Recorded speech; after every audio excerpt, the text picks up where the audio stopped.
What's up, everybody? Joe White here.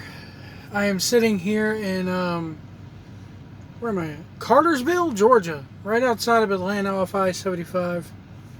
And let me turn this fan off here, if I can. Sorry. Stay. Quit falling over. Stay. All right. I'm going to give you I know this is a day late and a dollar short, but I'm going to give you my thoughts on AEW All Out 2020 coming from Daly's Place in Jacksonville. And, golly, these fans. Got to talk about it right off the bat. These fans were some dumb-looking motherfuckers. I know. Hello, pot. I'm kettle. But, these guys were just... The stupidity was right there, man. The stupidity was there, and some of the signs that they made, and some of the ways that they were acting when they were on camera, even when they were singing Chris Jericho's theme song, which I'll get there, they were acting stupid. Again, the modern wrestling fan has killed the business. I'm going to start off here with. Big Swole defeated Britt... I'm reading off my tablet here, folks, because my memory is hazy here. Big Swole defeated Britt Baker in a tooth and nail match that supposedly took place from Britt Baker's dentist office. And as much as I'm hating Tony Khan right now, and you're going to hear that hate come out here in a minute, there's a reason why he put this match originally on the pre-show. And once again, you fans... got on Twitter, and you pissed and moaned, and you bitched, why the women's match on the pre-show? Why is it on the pre-show? Why's it on the... So they backpedaled, and they kowtowed to you motherfuckers once again, and, okay, and they got you they gave you a match that, for all intents and purposes, they gave you a match that should have been on the pre-show. And it was originally supposed to be on the pre-show. If this was on the pre-show, first off, the pay-per-view would have been about maybe, 5-10 minutes shorter? Actually, no, it wouldn't, because they would have just given everybody else, divided that time between everybody else. But, golly, this was fucking horrible. This was horrible. I mean, goddamn, you had Reba running in and squealing and hollering, and then she's calling for Reba, and Reba's not there, and all this mess, and Big Swole sitting there calling her, I think she's calling her a hood rat or some stuff like that. I mean, something stupid. It's just god-awful. Who cares about shit like this? You try to be woke, and you try to act like you like women's wrestling, and then, you sit there and it's just stupid. It's just so stupid, guys. Why do you gotta sit there and like this crap? How can you like this? Next up, we actually had the real start to the show. And we had Young Bucks versus Jurassic Express. I like this a lot. Again, I've said it before, and I'll say it again. I like when the Young Bucks are serious, and I like it when they actually perform and work instead of doing 50 fucking super kicks a match. The one thing I will get is, guys, you gotta stop wearing the white socks stop wearing white socks. Wear no-show socks or something like that, because at one point, one of the Young Bucks was doing like a handstand thing, and when he did a hold, and his feet are going up in the air, and all you see is these white socks coming out of boots, and it looks so dorky and stupid. But anyway, it's little shit. That's how much I enjoyed this match, is that I'm having to find little things to pick on, such as that. Marco Stunt, he just proved why he shouldn't. You know who he reminds me of?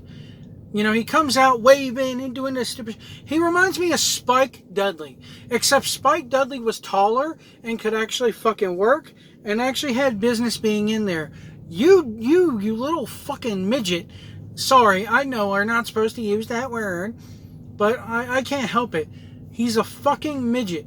And he fucking has no business being there. And when they finally goddamn... gave him his comeuppance and took him out of the fucking match, I was happy as could be, and I was hoping to God that we would never see this motherfucker again. Can't stand him. The Young Bucks going over was good. Jungle Boy got made again. I mean, he proves that he deserves to be there. Luchasaurus, while I hate the dinosaur gimmick, he's a damn good worker.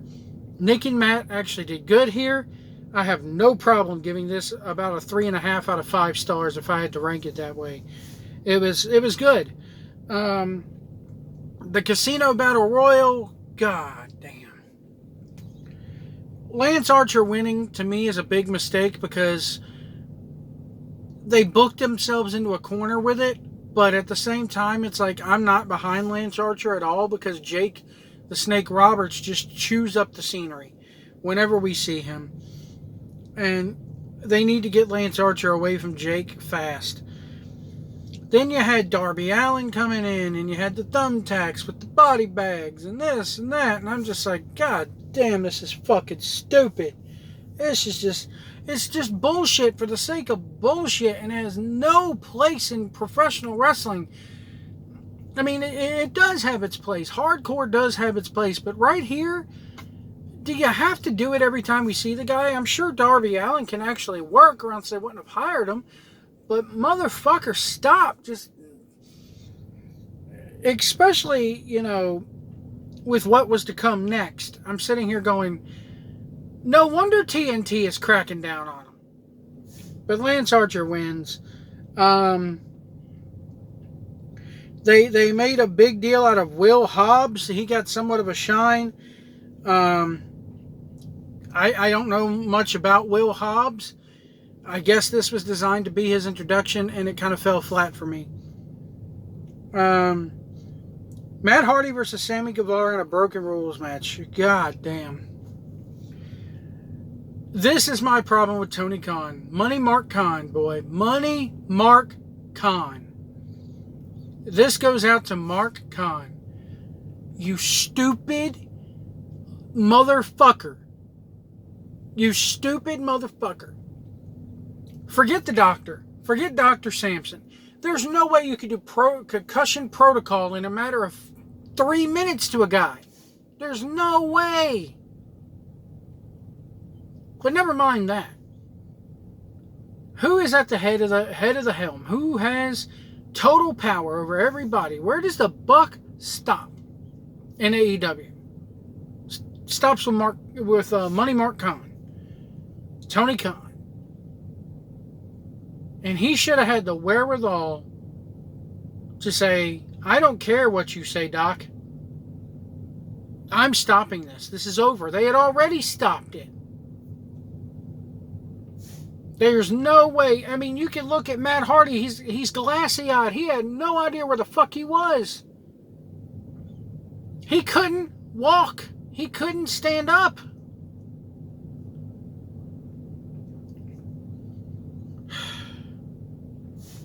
This is where I say this motherfucker has no place running a wrestling company. No place. You are stupid fucking Money Mark. You deserve to fucking goddamn have whatever fucking... I mean, I'm sorry. You're fucking stupid. You created a liability, dude. And then Rebby Hardy, and rightfully so, goes on there and say, we had to give the guy a CAT scan?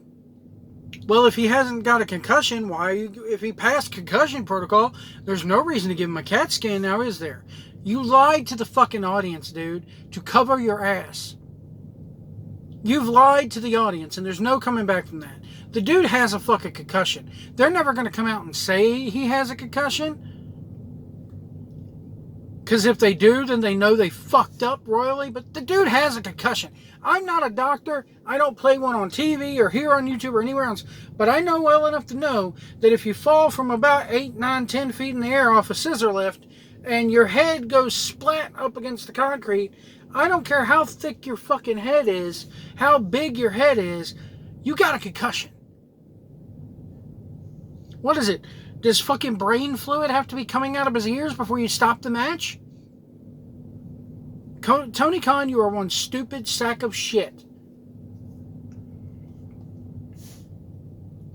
Women's Championship, Hikaru Shida versus Thunder Rosa. My favorite match on the show. I will give these two credit. Thunder Rosa shined and shined and shined, and they let her get her shit in, and they let her look great, and you got the shine, and all of a sudden then the comeback came.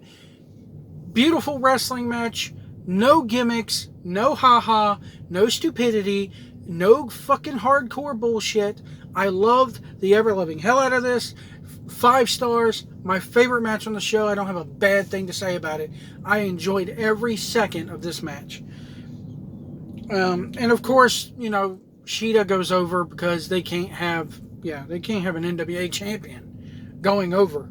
The Dark Order versus Matt Cardona, Scorpio Sky, and the Natural Nightmares. I like this one. Except, the Colt Cabana is still in there doing the ha-ha, and he's laughing, and hey, up there. We need the Dark Order. If this is going to continue, which I think it is, you should have had, I think you should have had throughout the match him doing the ha-ha, and Brody Lee, telling him, hey, get serious, get on him. Up until the moonsault spot, then you have Brody get angry. That would have told a better story on the Dark Order sort of thing, on the Dark Order side of things. I like Colt Cabana's change in ring gear. He had like the purple sparkly ring gear to match the rest of the Dark Order. I thought that was a very nice touch. But I think the story of the match, there's 2 stories to be told here. One, you get the revenge of the Nightmare family, which led into what happened afterwards. And I'll get to that in a second. But also the Colt Cabana Dark Order aspect. And then you had Evil Uno afterwards kind of consoling Colt Cabana, going, hey, he gets like that when you fuck up. You better not fuck up again, or else you're going to get it worse. Look at what's happened to me. I like that. And Evil Uno has lost weight. I'm sorry. If you go back and look last year when he debuted to now, sucker's lost a little bit of weight. But I would have preferred to have Colt Cabana. Sorry, I have something in my eye. I would have preferred to have Colt Cabana a little bit more ha-ha, and in response to the ha-ha, you have Brody Lee and the rest of the Dark Order going, hey, get serious. Maybe even during the match, Brody Lee smacks him upside the head and goes, hey, get in it. Stuff like that. Overall, though, it was a decent match. Everybody worked their ass off. And it led to, after the match on the Natural Nightmare side, of Dustin Rhodes getting that shot at Brody Lee. And the reason why he's getting that shot at Brody Lee is because of Colt Cabana's fuck up at the end. It all loops together.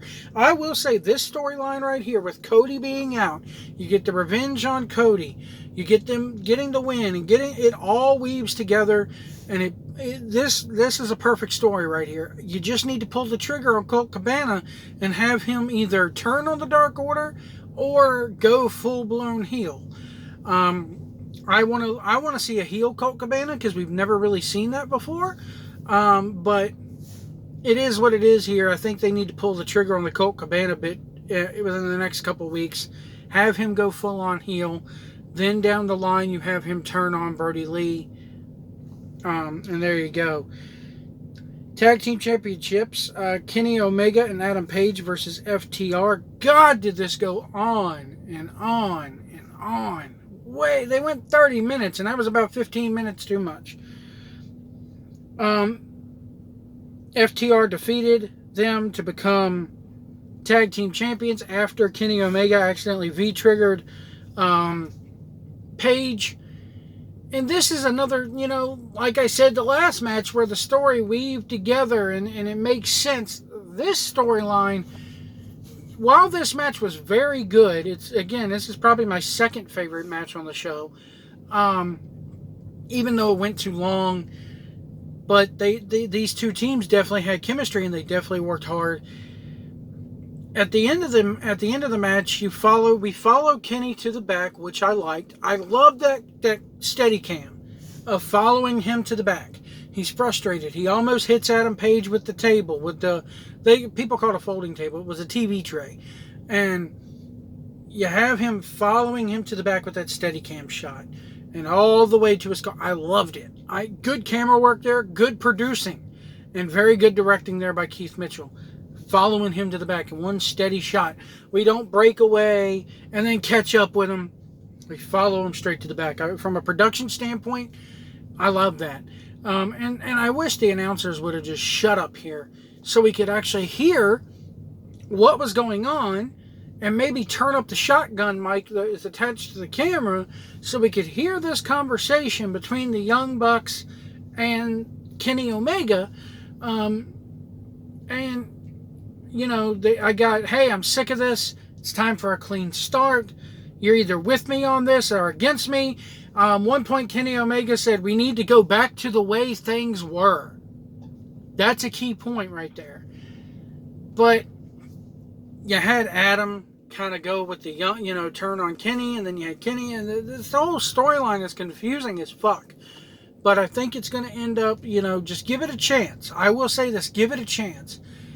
Where Adam Page fits in with this, we don't know. There's a lot of speculation saying Adam Page is being groomed to become the next top guy. I don't necessarily get that in all this.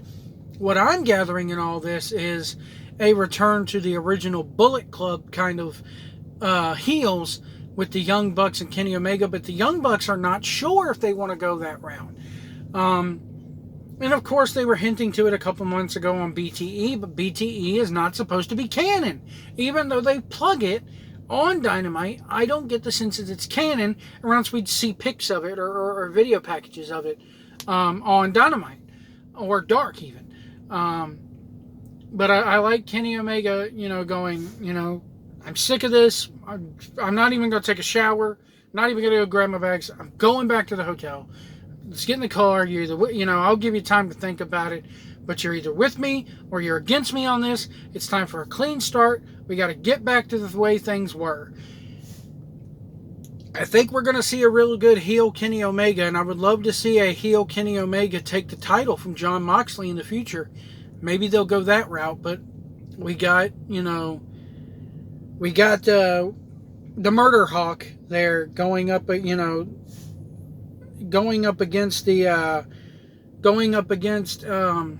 Moxley in the near future there, Lance Archer.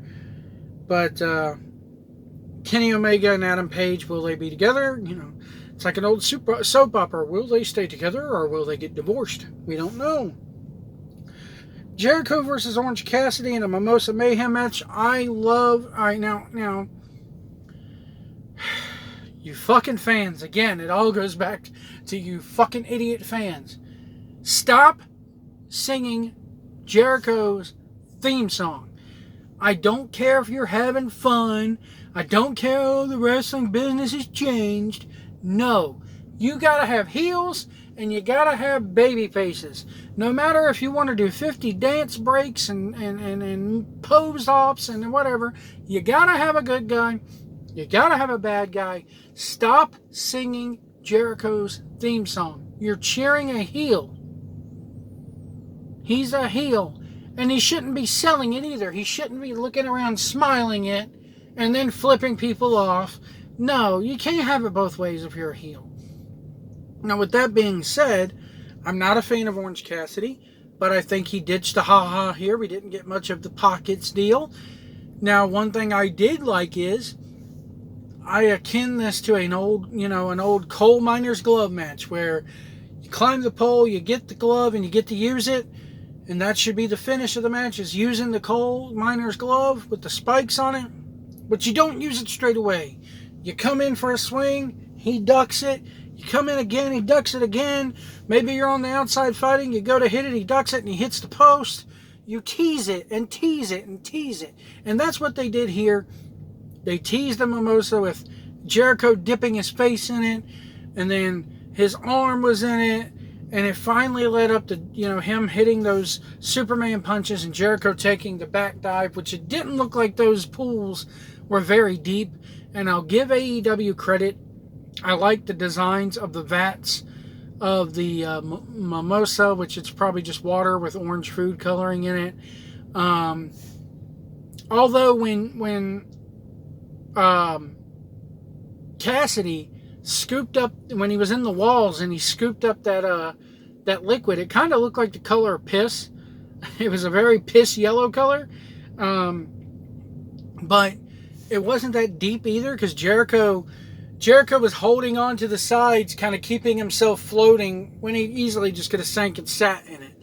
But I will give, from a production standpoint, I was expecting just a little kiddie pool up, beside the ring or up on top of the stage. But no, they made it look like they built it into the ring. And I like that. I like it. Again, production level here on this show was a top notch. And then you got Moxley versus MJF. I liked MJF's work. I can't say any bad things about this match, really. It really told a story with, hey, tonight you're getting wrestling. And then finally it goes to the outside. And finally, Moxley, catapults him on the ring post and gushes MJF. And man, that was a gusher. And I hated the finish. I really hated the finish. The finish was WWE style. It reminded me of something WWE would do, where you throw the ring in, and even though the move's banned, you hit it when the referee's turned. Since Tony Khan is a character anyway, maybe you have him come out and go, hey, we got footage of this. I got to do what's right. And hands MJF the title. I know that's not going to happen, and it sounds like a really cheesy, stupid way to do things. But I didn't like this finish at all. I was like, man, this is the route they're going, really? It just proves MJF right. That, hey, you're limited to one move. You have that one move. You just proved the heel right, which is not the objective of this storyline. Overall, this is probably the worst pay-per-view out of all of them that they've done, just from a pacing standpoint, and the way it went on and on and on.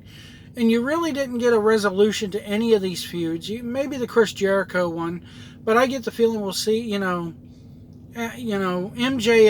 where does he go from here? Maybe he challenges Moxley again. I don't know. But overall, if I had to give this pay-per-view a rating, 6 out of 10. And that 6 is just because of work rate and production.